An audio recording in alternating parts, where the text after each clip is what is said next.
competition, and he is a comedian in more ways than one, okay? And he put together a little Bod for God comedy routine and ran it past me, and I said, that might be fun to do the last night, okay?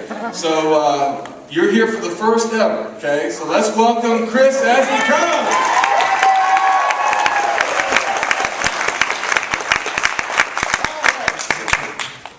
Check, check, check. Okay. I first heard about Bod to God for about a year ago, but this is my first season with it. And I'm pretty excited. I've been applying the biblical principles of losing to live for a year, and to date I've lost 91 pounds. And, 35 of them, I guess, or so, since I joined Losing to Live, and that's pretty exciting. Right now, I currently weigh less than I ever weighed in the lifetime of my 22-year-old twin, so I'm on the right track.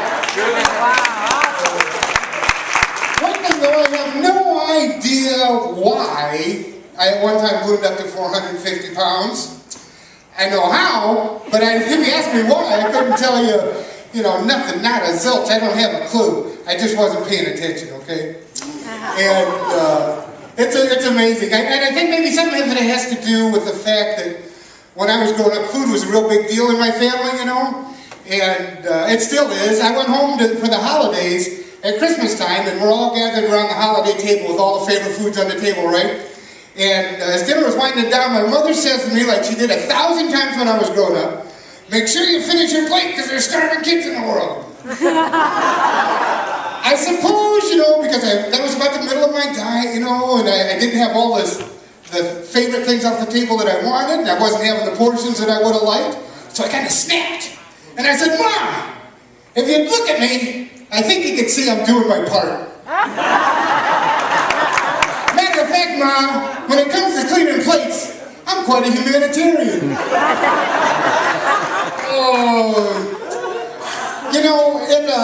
To be on this diet, it has required all my attention and focus, and it's really been a challenge. But when I first saw the Losing to Live website, I thought, I'm going to do this, So the first thing you have to do is go out and buy a new scale, because my old one didn't go up high enough.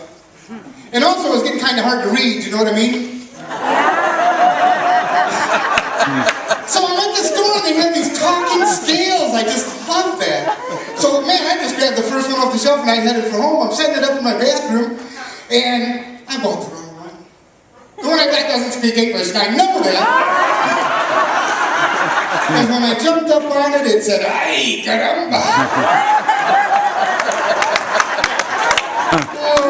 So I guess read the labels before you invest money in one of those, right?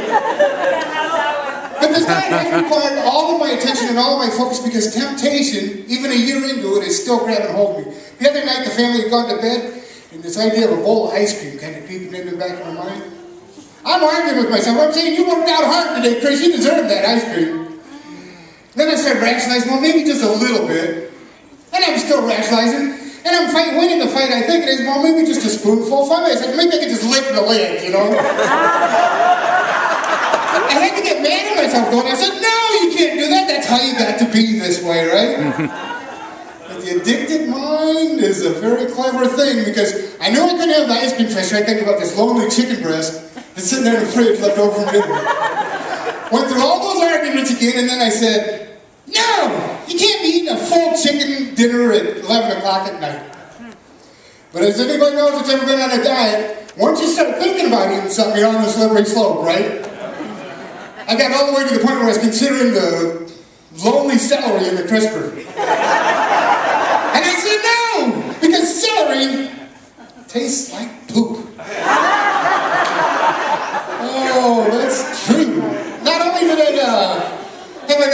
I did join the gym, and that's been pretty exciting for me. Some good things have happened there. One of the best things is, my second time ever going to the gym, I lost my cell phone. No, that's good. That's good, because really, had I not lost my phone had I not joined the gym and lost my phone there, I'd be up here telling you right now, yeah, I lost my phone at the Dunkin' Donuts. Technically, being at the gym was a good thing. I ride a Harley Davidson too, and I just love that on a day like today. And with all this weight loss, it's getting faster. I'm excited about that. But I am losing some of that custom lowrider look, so that's kind of a wash. Yeah, and then my favorite leopard print Speedo underwear, I love those. They're starting to fit better, and I need to lose just a little bit more weight though, because I put them on Friday and I just can't seem to get them off. I don't want to lose too much weight though, because if I lose too much weight, I can't wear them. It took a whole leopard to make them. Oh man, I guess what this is all about is I just want to encourage you guys that as you're continuing on after this, because tonight's the beginning, right? As you're continuing on, keep your sense of humor about you.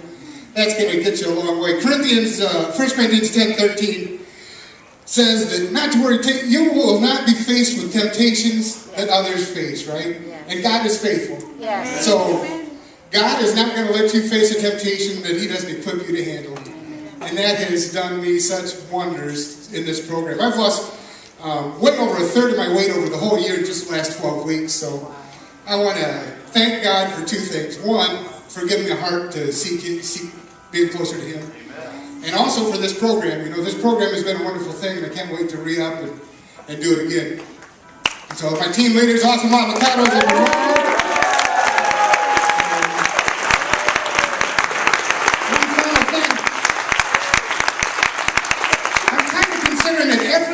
That I lose, I'm just placing that on an anchor that tethers me closer to God, right?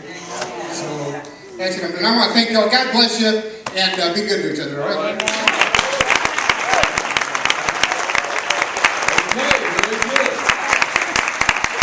All right, just to keep us encouraging one another tonight, we just do want to highlight the individual weekly losers from last week, okay? Just from last week.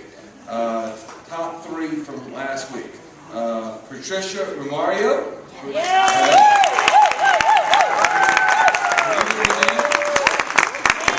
Isn't it great? All right. Number 2 just last week was Betty Harding. Also avocado. And last week's #1 winner was Debbie Swarman. Yeah. Debbie Swarman.